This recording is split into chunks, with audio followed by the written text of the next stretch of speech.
Right, Matt. We come to the part of the show where we discuss new rock on the block, and we have 3 albums to discuss. New releases from Collateral, Halestorm, and the aforementioned Bon Jovi.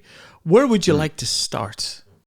Let us start with the new album from Collateral called Should Have Known Better. I'll kick off with this one, actually. Okay. So Collateral been going since 2017, British band from Kent in the southeast of England, in case you don't know your geography of England. Seen them a few times, actually. They've got that kind of 80s vibe about them, and that sort of comes through on this album, but not in a way that is sort of, it sort of consumes you completely. But there are certain kind of elements which are 80s, but it still works, I think. I would bracket them with Heat, for example. They've got that kind of vibe about them, that sort of almost, glossy, 80s produced. In a way, you could also probably stick them alongside Europe. I'm sure they're influenced by both Europe and Bon Jovi, because they've got melodies coming out of every pore. Good musicianship, and Angelo Tristan is a great singer and a great frontman. And as I say, the vibe is very much of that kind of melodic 80s style. And in some respects, quite often bordering into country. Songs like On the Long Road and a song called Elysium, which I really liked. So they've got a bit of everything going on. But yeah, good songs, good lyrics, and as I say, good musicianship. Yeah, I actually liked it. Needed a few listens, I'll be honest, before I kind of got into it, which is, fairly standard, I suppose. You can't just expect an album to kind of grab you necessarily at first listen. But, 3 or 4 listens in, and I liked it. I look forward to seeing these songs perform live, actually. So, yeah, I think, good work from Collateral, new album. What did you think, Brian? I loved it. Good. I thought you might, actually. It's right up your street. It was. I was listening to the album, and as you say, it covers very safe territories for me. Very AOR. The opening track, which is Glass Sky, that track didn't get me off to a good start with the album, because it had a very Europop, Eurovision sort of like soft rock Rammstein, and there was kind of like a Chris Barris, Those Damn Crows feel to it a little bit. That sort of like thumping sort of bass. But there's some killer tracks on it. The original Criminal reminded me of Rat. It was really? It was that kind of like Warren DeMartini sort of real crunchy guitar. Just One of These Days is right out of Nickelback's catalogue.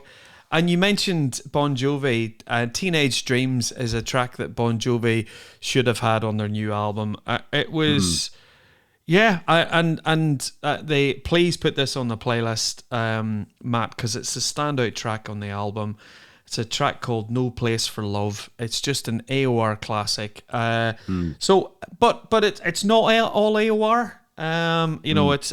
They cover a few subtle sort of avenues on the album. So it's diverse enough that it's just not, you're not listening to a status quo and it's like, here's where it is. So I was pleasantly surprised. And bearing in mind, my goodness, they played on the Rising stage at Ramblin' Man in 2019.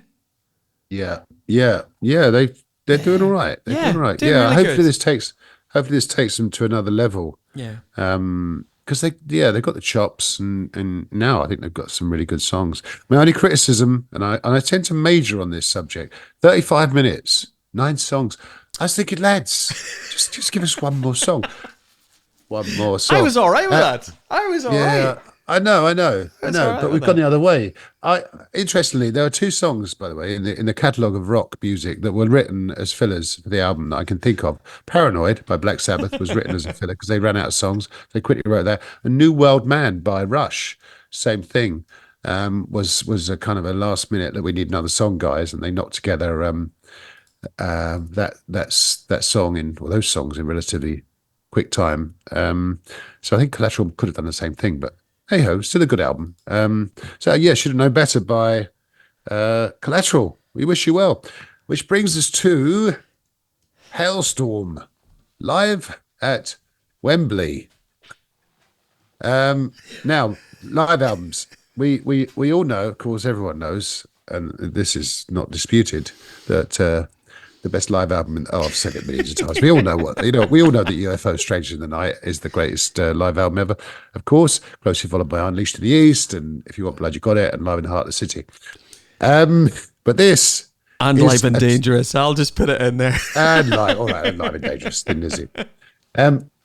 So other live albums are available. What did you make of Live at Wembley by Oh, Halestorm? Matthew. I Yes, have a question to you liked ask you. it. Yes. I have a question to ask you before I do this. Why do you like Strangers in the Night as a live album, Matt? What? Why do you like it? You don't even know me, do you? 23 years, and you don't even know me, man. No, but why? Why do I like it? Why is it? You've got lots of live All right. albums in your catalog. Tell me, just tell me the reason, because I'm probably going to use. I'm going to. Why? I think it's got great songs. It's Yeah. got great performance. It's just got excitement. It's got passion. It's got the crowd going nuts. It's raw and so on. Okay, thank you. So when I listened to, I'm going to start with the positives on this. Lizzie Hale is an amazing vocalist. When you listen to this album, and when she walks out and when she sings, is it "I Miss the Misery," and she sort of does her opening sort of screaming intro to the audience. Like, she's got a great set of pipes on her. I'm listening to it going, my goodness, Lizzie, in 10 years' time, number one, are you still going to be able to do that? And two, are you going to have a voice? But if she's been singing since she was 13, she's looked after. So she's the star of this album. She's a great singer. And that's taken nothing away. That takes nothing away from the rest of the members of the band. The one thing I would say about Halestorm, they're a lot more heavier than in recording. So live, they're I'm hearing Nawabum. I'm hearing really, Love Bites, the second track in the album. It could sit on a Judas Priest album. So if you want a warts and all kind of chronicle of Halestorm right now, this live album will suffice for you. The challenges I have, and the high points for me is actually when Lizzie's at the piano and she sings "Breaking Shatter Me." There's slower acoustic tunes on it, and it just showcases the wonderful vocal. But there's two things, Matt, which let this album down for me. Number one, the production. It feels as if the guy who produced, that Metallica album where there's no bass on it. This Justice for All. Yeah, this album has no bottom end for me. And I thought, is it my speakers? Is it my... And I went and listened to Strange. I listened to UFO. I listened to Live and Dangerous.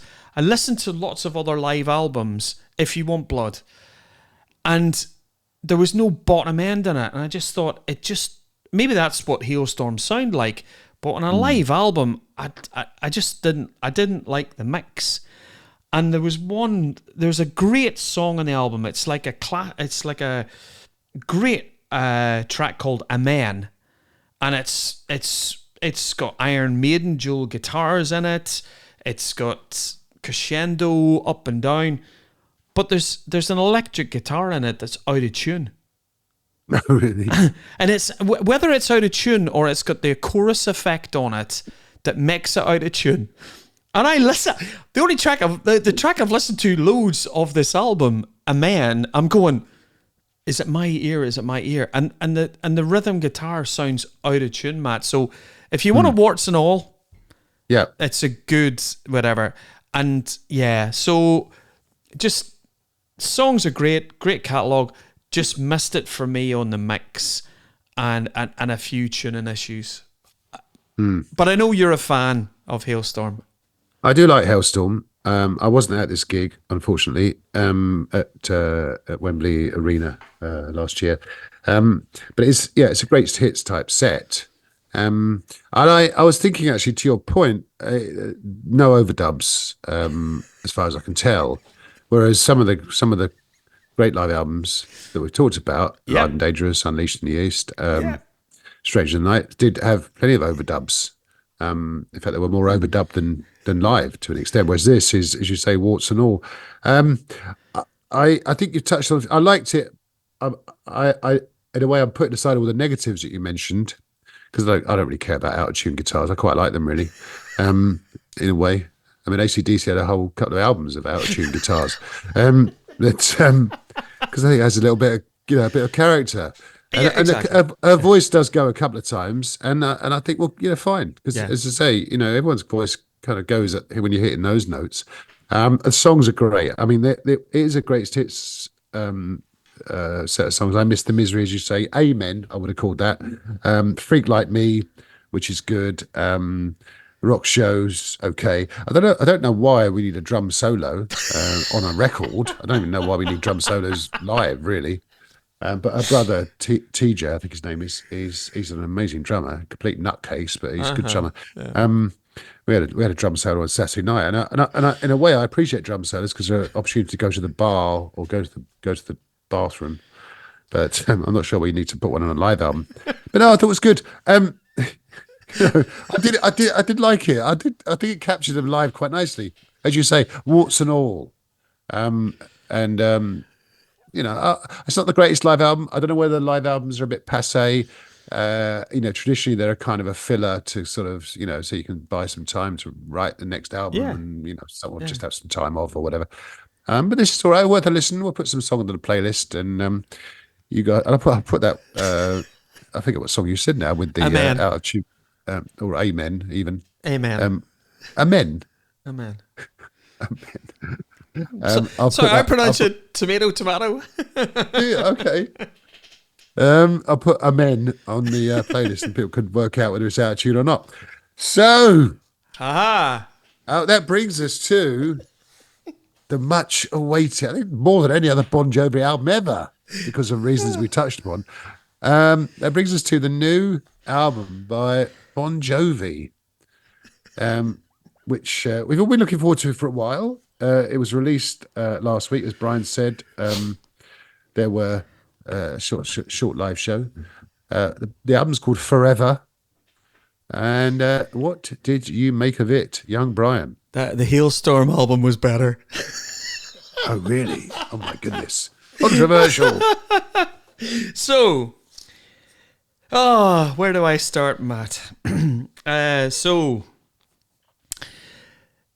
it's really nice to hear John Bon Jovi singing again, and there seems to be a joy and abandon for, I had high hopes with the single Legendary. I thought that was great, and there are some good tracks on it.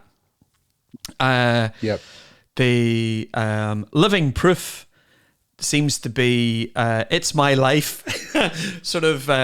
It's My Life Part 2, where they've got the talking box bit in it. So that's, and then there's a couple of tracks which I thought were Waves and Seeds. I really liked Seeds, mid-tempo tracks.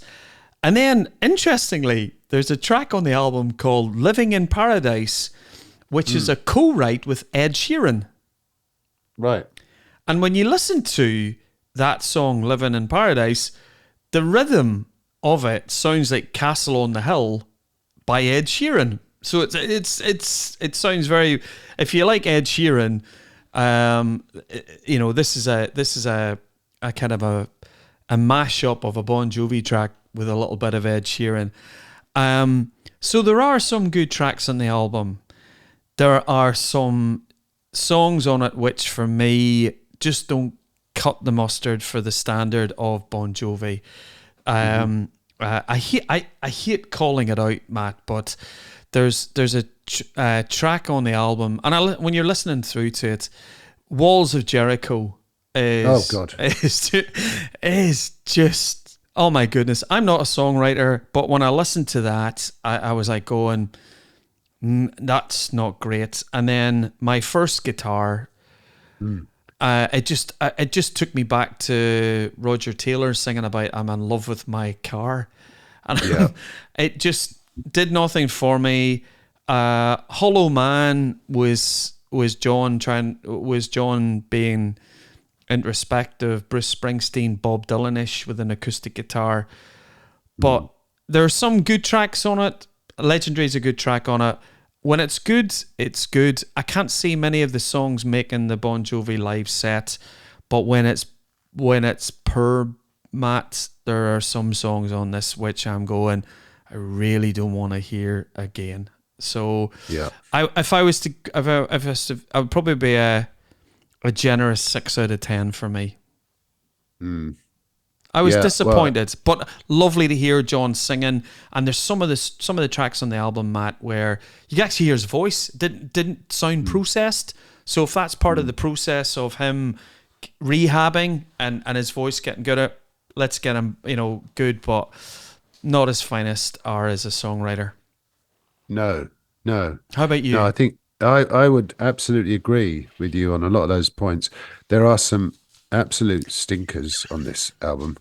I mean, for example, um, Legendary's all right, as you say. That's okay. There's a song called "We Made It Look Easy." When I saw that title, I thought, "Oh no!" I mean, I think rock stars. I mean, we talked about this a few weeks ago in the context of Nickelback when they got a lot of negative press around the song "Rockstar," Uh-huh. because writing about yourself as in sort of mock humility is never a good thing. And this is sort of in a way autobiographical of the early days of Bon Jovi, but it also it also with that line, "We made it look easy," it just detracts from the whole song. It's very unfortunate. Yeah. As you said, Walls of Jericho has got the worst intro I think I've ever heard of a song. I mean, I don't really know what they're thinking there with that sort of kind of a cappella, sort of chanted thing. Um, I agree with you. My first guitar is. I thought when I first started listening to it, that it was going to be. Sorry, can you Yeah. cut this bit out? A song about like a guitar as a kind of a euphemism for a gorgeous woman sort of thing, but it's not. It's about his first guitar. It's like, all right, I mean, you've got lots of guitars. We know you're a really good guitarist, as we've established well once. But you are. But you've got a few guitars. But you're not gonna kind of like marry one of them, are you? No, no. And then so on the subject of weddings, "Kiss the Bride," which I know is well intended, which is written for his daughter. I think was only played to her coming up to a wedding or something. Um, and again, it's well intended, but it just misses the mark. Yes. And that's and interestingly, Collateral on their album, I've got a couple of songs which have kind of got a sort of sentimental, kind of poignant angle, and they hit the mark, which is very interesting. It One was for kind the of like, road. yeah, Yeah. exactly. Yeah. So and also that Glass Sky is, I think it's got a kind of kind of poignant angle to it, I believe. But yeah, I mean, it struck me a bit like a Bon Jovi solo album, a John Bon Jovi solo album. I mean, every song has got like a 2-bar intro and he's straight in. He Uh-huh. can't even hang. He can't wait. He can't wait. I've got to sing. So desperate is he to show off his new vocal cord, which is a shame because he's a lovely guy and I mean a magnificent band. Yeah. And as you say, when they play live, they might do two or three of these, and they'll do the greatest hits, and we will all go and see them when they do their Yeah. UK tour at Wembley Stadium. But yeah, yeah, it's a shame, really. But hopefully they'll move on from this, and Richie Sambora will rejoin, and they can just do Slippery When Wet again, part 2, and we'll all be happy. But that was Forever by Bon Jovi. Sorry, John, if you're listening. We love you, really. Get well soon.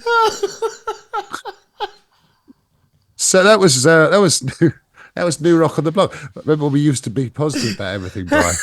Those days have gone. But we're not horrible. We're just honest. We're honest.